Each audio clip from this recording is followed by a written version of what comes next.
네, 안녕하세요. 7월 8일 새벽기도에 시작하겠습니다. 기도하겠습니다. 은혜로우신 우리 아버지, 또 복된 새날을 허락해 주신 것을 감사합니다. 우리의 생명이 언제까지 될지 알지 못합니다. 우리의 건강이 언제까지 유지될지 알지 못합니다. 그 누구도 알지 못합니다. 오늘 나에게 주어진 이 기회를 최선을 다해서 활용하게 하시고, 또 이를 통하여 하나님께 영광 돌리는 귀한 하루가 되게 하시고, 많은 사람들을 나눠주고 구제하고 사랑하는 귀한 계기가 되게 주옵소서. 오늘 하루의 삶도 주님 앞에 의탁합니다. 내가 가는 모든 길들 인도해 주시고 안전하게 지키시고, 또 그 텍사스에 많은 사람들이 홍수로 죽고 또 실종된 가운데 있는데, 아버지 실종자 수색 작업이 조속히 이루어지게 하시고, 피해가 복구되게 하시고, 또 슬픔을 당한 모든 가정 위에 하나님의 크신 은혜로 함께하여 주옵소서. 오늘 하루도 주님 앞에 온전히 의탁하며 예수님의 이름으로 기도드립니다. 아멘. 네, 찬송가 221장입니다. 주 믿는 형제들 221장, 예전 찬송가는 525장입니다.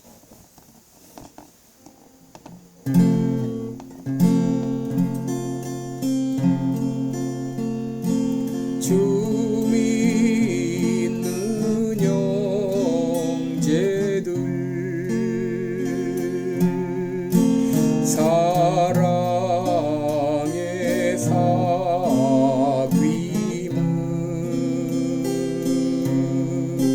전국의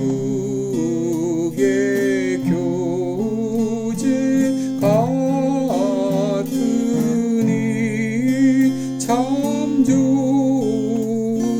친교라. 하나님 보좌 다 기도 드리니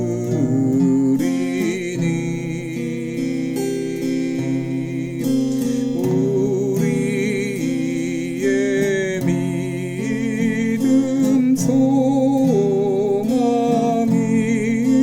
주 안에 안하라.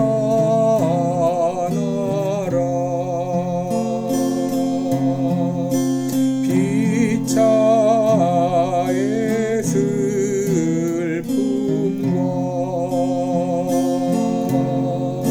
수고를 나누고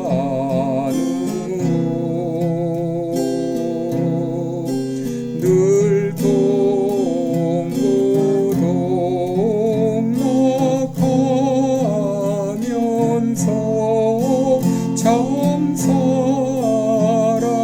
나누네.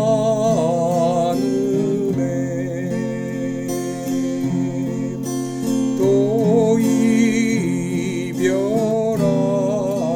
때에 맘 비록 슬퍼도 주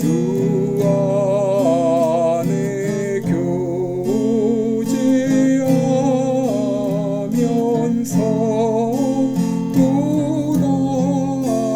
또다시 만나리.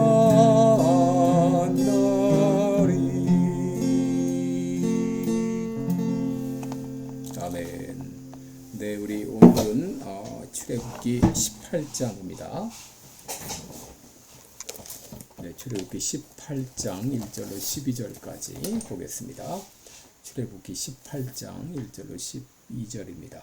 모세의 장인 미디안 제사장 이드로가 하나님이 모세에게 와 자기 백성 이스라엘에게 하신 일, 곧 여호와께서 이스라엘을 애굽에서 인도하여 내신 모든 일을 들으니라. 모세의 장인 이드로가 모세가 돌려보내었던 그의 아내 십보라와 그 두 아들을 데렸으니 그 하나의 이름은 게르솜이라. 이는 모세가 이르기를 내가 이방에서 계기되었다며, 하나의 이름은 엘리에셀이라.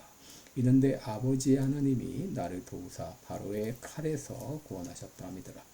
모세의 장인 이드로가 모세의 아들들과 그 아내로 더불어 광야에 들어와 모세에게 이르니 곧 모세가 하나님의 산에 진친 곳이라.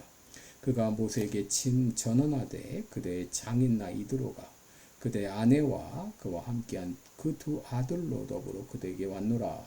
모세가 나가서 그 장인을 맞아 절하고 그에게 입맞추고 그들이 서로 문안하고 함께 장막에 들어가서 모세가 여호와께서 이스라엘을 위하여 바로와 애굽 사람에게 행하신 모든 일과 길에서 그들의 당한 모든 고난과 여호와께서 그들을 구원하신 일을 다 그 장인에게 고하매 이드로가 여호와께서 이스라엘에게 모든 은혜를 베푸사 애굽 사람의 손에서 구원하심을 기뻐하여 가로되 여호와를 찬송하리로다. 너희를 애굽 사람의 손에서와 바로의 손에서 건져내시고 백성을 애굽 사람의 손 밑에서 건지셨도다.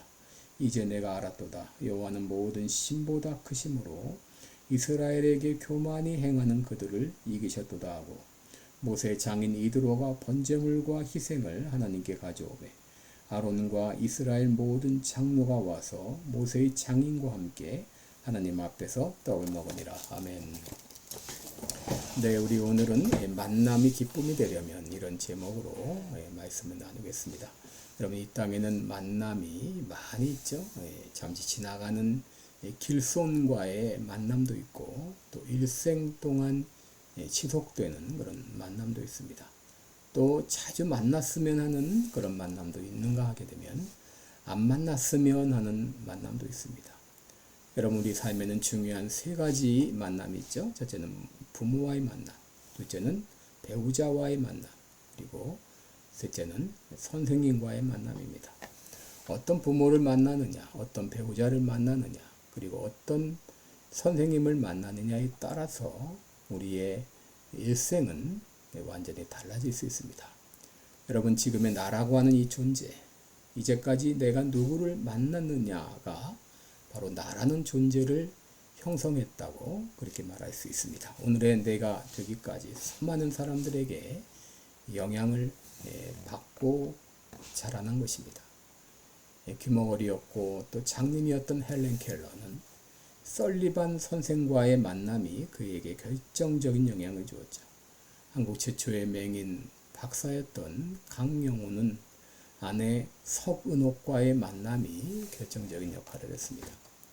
그런데 여러분, 우리 인생에 있어서 이것들보다 더 중요한 만남이 있는데 그것은 바로 예수 그리스도와의 만남입니다.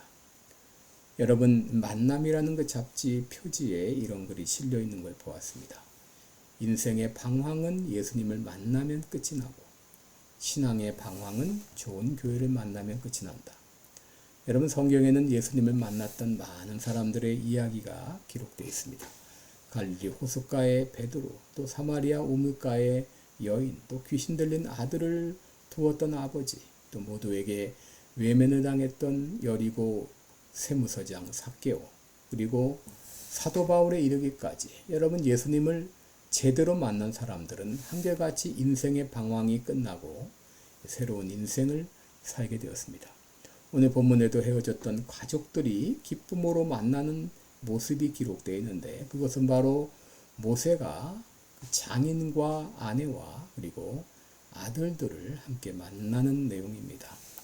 여러분, 이 기쁨의 만남은 찾아감으로 시작이 됩니다. 이스라엘이 아말렉 족속과의 전쟁을 승리로 마쳤을 때 모세에게 반가운 손님이 찾아왔습니다. 그것은 바로 장인 이드로와 아내 십보라와 그리고 아들들이 모세를 찾아온 것입니다.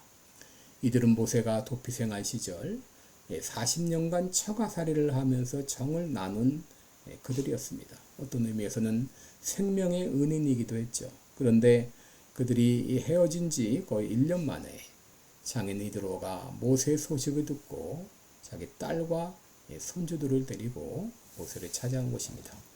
여러분, 1절부터 쭉 보시면은 모세 장인 미디안 제사장 이드로가 하나님이 모세에게와 자기 백성 이스라엘에게 하신 일, 곧 여호와께서 이스라엘을 애굽에서 인도하여 내신 모든 일을 들으니라. 모세 장인 이드로가 모세가 돌려보내었던 그의 아내 십보라와 그 두 아들을 데렸으니 그 하나의 이름은 게르솜이라. 이는 모세가 이르기를 내가 이방에서 객이 되었다 하며, 하나의 이름은 엘레스리라. 이는 내 아버지 하나님이 나를 도우사 바로의 칼에서 구원하셨다 함이더라 라고 했습니다. 여러분, 이 모세 장인 이드로가 모세 아들들과 그 모세 아내와 함께 이 광야에 있던 모세를 찾아온 것입니다. 여러분, 이드로는 누군가를 통해서 이스라엘의 소식을 들었을 때 그냥 있지 않고 모세가 있는 곳을 찾아 나섰습니다. 아마 모세가 있는 곳까지의 여정은 만만치 않은 여정이었을 것입니다. 여러분, 이처럼 만남이라고 하는 것은 찾아감으로 비롯됩니다. 물론 우연히 만나는 경우도 있지만 대부분 찾아가야 만납니다. 같은 시카고에 산다고 해도 찾아가지 않으면 만나지 못합니다. 부모일지라도 찾아가지 않으면 만나지 못합니다. 여러분, 우리가 일주일에 만나는 사람은 지극히 제한적이죠. 그러므로 찾아가지 않으면 만나지 못합니다. 예수님께서는 하늘 보좌를 버리시고 육신을 입고 낮고 천한 사람들을 찾아오셨습니다. 사람들과 함께 지내셨고 함께 먹고 마시고 주무셨습니다. 여러분, 주님께서는 이 아침에도 우리를 만나 주시기 위해 성령으로 임재해 계십니다. 여러분, 주님께서 인간이 되어 이 땅에 오셨다면 우리가 찾아가지 못할 사람이 어디 있을까요? 오늘 내가 찾아가야 될 사람은 누구인가요? 그리스도의 사랑으로 찾아가시기 바랍니다. 아니면 천하안부라도 누르시기 바랍니다. 여러분, 또 만남이 기쁨이 되려면 찾아온 사람들을 기쁨으로 맞아줘야 됩니다. 만남을 위해서 찾아가는 것도 중요하지만 찾아온 사람을 잘 맞아주는 것도 중요합니다. 오늘 본문에서 모세가 장인 이드로를 어떻게 맞아주었나요? 7절에 보시면 모세가 나가서 그 장인을 맞아 절하고 그에게 입맞추고 그들이 서로 문안하고 함께 장막에 들어가서 라고 했습니다. 여러분, 모세는 이드로를 맞이하기 위해서 장막 밖으로 나갔죠. 그리고 장인에게 절하고 그에게 입맞추고 서로 문안하고 그리고 장막 안으로 들어갔다고 했습니다. 여러분, 얼마나 아름다운 그런 모습인가요? 여러분, 이 만남은 애국과 전쟁을 치르고 아말렉과의 전쟁에 승리한 후 맞이하는 만남이라 더 감회가 깊었을 것입니다. 모세는 그 장인 이드로와 가족들을 아주 극진히 맞았던 것을 보게 됩니다. 여러분, 손님을 잘 접대하는 것은 우리나라의 아름다운 풍습이죠. 먹을 것이 자기네가 없어도 손님 접대만큼은 잘했습니다. 어릴 때 목사님과 교회분들이 신방을 오게 되면 어머니께서 손님들을 위해서 정성껏 음식을 준비하던 그런 기억이 있습니다. 음식을 준비한 다음에는 절대 손을 못 대게 하시고 손님이 다 가고 난 다음에야 남은 음식을 먹게 했습니다. 여러분, 모세는 200만 명의 백성을 인도하는 이스라엘의 지도자였지만 장인을 기쁨으로 정성껏 깎듯이 맞아주었습니다.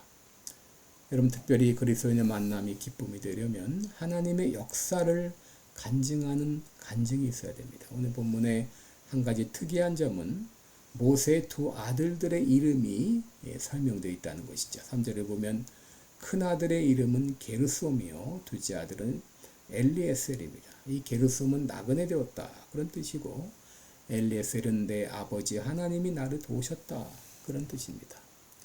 이 모세 아들들의 이름을 통해서 모세가 어떤 삶을 살았을지 짐작해 볼 수 있죠. 첫째 아들은 게르솜, 내가 이방에서 객이 되었다. 그가 생명을 부지하기 위해서 광야로 도망가서 목자로 지낼 때 처음에는 인생 무상을 느꼈을 것입니다. 그래서 게르솜이라고 지었습니다. 그런데 하나님은 그를 버리지 않으셨죠. 둘째 아들을 낳고 엘리에셀, 내 아버지 하나님이 나를 도우사 바로의 집에서 나를 구원하셨다 라고 이름을 지었습니다. 여러분, 모세는 나그네와 같은 인생에서 하나님의 도우심을 경험했습니다. 모세는 바로 이 아들들의 이름을 통해 하나님께 대한 자기의 믿음을 간증하고 있는 것이죠. 8절에 보시면 모세가 여호와께서 이스라엘을 위하여 바로와 애굽 사람에게 행하신 모든 일과 길에서 그들을 당한 모든 고난과 여호와께서 그들을 구원하신 일을 다 장인에게 고하매 그랬습니다. 모세는 장인에게 하나님께서 이스라엘을 위해서 어떤 일을 하셨는가, 바로와 애굽 사람들에게 어떤 일을 하셨는지를 다 말했다. 바로 모세의 간증은 하나님의 역사에 대한 간증이었습니다. 여러분, 간증이란 무엇인가요? 이 간증은 내 약함을 드러내는 것입니다. 모세는 이스라엘이 길에서 당한 모든 고난을 다 고했다 그랬습니다. 간증은 자기 약한 것을 드러내는 것입니다. 그래서 사도 바울은 나의 약한 것을 자랑한다 라고 하지 않았습니까? 간혹 간증을 한다고 하면서 자기 자랑을 하는 사람들이 있죠. 이건 간증이 아닙니다. 간증은 나를 자랑하는 것이 아니라 하나님의 역사를 드러내는 것입니다. 시편 145편 1절 이하를 보게 되면 하나님의 위대하심을 이렇게 간증하고 있습니다. 왕이신 나의 하나님이여, 내가 주를 높이고 영원히 주의 이름을 송축하리이다. 내가 날마다 주를 송축하며 영영이 주의 이름을 송축하리이다. 여호와는 광대하시니 크게 찬양할 것이라. 그의 광대하심을 측량치 못하리이다. 대대로 주의 행사를 크게 칭송하며 주의 능한 일을 선포하리로다. 주의 존귀하고 영광스러운 위엄과 주의 기사를 나는 묵상하리이다. 사람들은 주의 두려운 일의 세력을 말할 것이요 나도 주의 광대하심을 선포하리이다. 저희가 주의 크신 은혜를 기념하여 말하며 주의 의를 노래하리이다. 여러분, 여기서 중심이 되는 말이 무엇입니까? 바로 주라는 말입니다. 왕이신 나의 하나님, 내가 주를 높이고 주의 이름을 송축하고 주의 행사를 송축하고 주의 기사를 묵상하고 주의 광대하심을 선포하며 주의 크신 은혜를 말하며 주의 의를 노래하리라. 바로 이 간증이란 하나님만 높이는 것이 간증입니다. 그런데 여러분, 그리스도의 만남이 기쁨이 되려면 만날 때마다 하나님의 역사를 말하고 간증할 수 있어야 됩니다. 그저 모일 때마다 먹고 마시는 것으로 끝난다면 참된 그리스도인의 만남이 아닌 것이죠. 여러분, 모세가 이렇게 간증을 했을 때 이들의 반응이 무엇이죠? 10절에 보면 여호와를 찬송하리로다. 너희를 애굽 사람의 손에서와 바로의 손에서 건져내시고 백성을 애굽 사람의 손 밑에서 건지셨도다 그랬습니다. 여러분, 이드로는 하나님을 찬양했습니다. 이드로는 이방 종교의 제사장이었지만 그는 모세의 간증을 통해서 여호와 하나님이야말로 위대하신 하나님이라는 것을 깨닫게 된 것입니다. 바로 모세가 하나님을 경험하고 하나님을 만나고 하나님의 역사를 간증할 때 그를 통해 이드로가 달라졌습니다. 여러분, 바벨론의 느부갓네살은 다니엘의 세 친구 사드락, 메삭, 아벳느고가 뜨거운 풀무불 속에 던져졌음에도 죽지 않고 머리카락 한 오라기도 그을리지 않은 것을 보았을 때 그는 외치죠. 다니엘서 3장 28절에 보면 느부갓네살이 말하여 가로되 사드락과 메삭과 아벳느고의 하나님을 찬송할지라. 그가 그 사자를 보내사 자기를 의뢰하고 그 몸을 버려서 왕의 명령을 거역하고 그 하나님 밖에는 다른 신을 섬기지 아니하며 그에게 절하지 아니한 종들을 구원하셨다. 하나님을 찬양했습니다. 여러분, 사르밧 경우도 열왕기상 17장 24절에 보면 여인이 엘리야에게 이르되 내가 이제야 당신은 하나님의 사람이요 당신의 입에 있는 여호와의 말씀이 진실한 줄 아노라 라고 고백을 하죠. 열왕기하 5장 15절에 보면은 아람 군대 나아만 장군은 모든 총자와 함께 하나님의 사람에게로 돌아와서 그 앞에 서서 말하죠. 내가 이제 이스라엘 외에는 온 천하에 신이 없는 줄 아나이다. 여러분, 내가 분명히 하나님의 역사를 경험하고 내 신앙 고백이 분명할 때 나를 통해서 다른 사람들이 달라지기 시작합니다. 모세가 하나님을 제대로 만났을 때 모세의 간증을 통해 그의 장인 이드로가 달라졌습니다. 그러므로 내가 하나님의 역사를 경험하며 삶으로 나를 통해 하나님의 하나님 되심이 드러나야 합니다. 나를 통해 주변이 달라져야 됩니다. 여러분, 우리의 만남이 기쁨의 만남이 되려면 서로가 서로에게 하나님의 역사를 통해 힘을 주고 용기를 주고 격려가 될 수 있어야 됩니다. 여러분, 우리에게는 한 가지 만남이 더 준비되어 있죠. 그것은 바로 천국에서 주님을 만나는 것입니다. 이 땅을 떠나게 될 때 우리는 그동안 들어만 왔던 위대한 믿음의 사람들, 이름도 모르는 여러 선교자들, 많은 신앙의 선조들을 만나게 될 것입니다. 그리고 먼저 가신 믿음의 가족들도 만나게 될 것입니다. 무엇보다 우리의 사랑하는 주님을 만나게 될 것입니다. 우리가 천국에 갈 때 우리가 그리워하던 예수님의 얼굴을 보며 예수님의 손을 만지며 기쁨의 제외를 하게 될 것입니다. 그 주님과 만날 순간이 오기까지 우리는 이 땅에서 계속 기쁨의 만남을 이어가야 됩니다. 여러분, 기쁨의 만남을 위해서 사람들을 찾아가시기 바랍니다. 찾아오신 분들을 반갑게 맞아주시기 바랍니다. 그리고 늘 하나님의 역사를 서로 간증하며 살 때 우리의 만남은 참으로 기쁨의 만남이 될 것입니다. 기도하겠습니다. 은혜로우신 우리 아버지, 우리의 만남은 어떤 만남입니까? 만나지 않았으면 좋았을 만남입니까? 아니면 기쁨의 만남입니까? 하나님 아버지, 우리가 만날 때 만날 사람을 찾아가게 하시고 또 찾아온 사람을 또 환영하며 맞이하게 하시고 만날 때마다 하나님의 역사를 경험함으로 우리의 만남이 힘이 되며 격려가 되는 귀한 만남이 되게 해 주옵소서. 예수님의 이름으로 기도드립니다. 아멘. 네, 여러분 오늘도 복되고 오는 하루 되시기 바랍니다. 기쁨의 만남을 위해서 여러분 누군가를 찾아가시기 바랍니다. 감사합니다.